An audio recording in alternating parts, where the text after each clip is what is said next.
Tai, kiek laiko miegame, yra itin susiję su vėžio nuspėjamumu.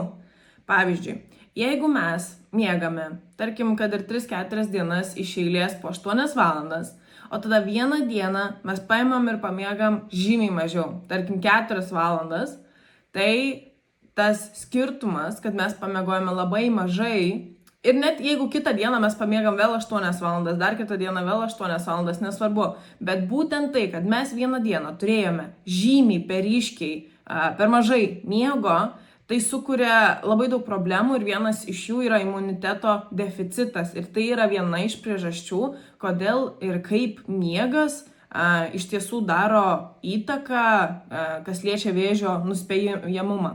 Pavyzdžiui, labai įdomi statistika. Pavasarį pasidaro šviesiau, ar ne, dienos ilgesnės, tai statistiškai žmogus miega 1 valandą mažiau. Ir tas 1 valandos skirtumas, ar žinote, kiek tas 1 valandos skirtumas pakelia procentą širdies smūgio atveju? 24%.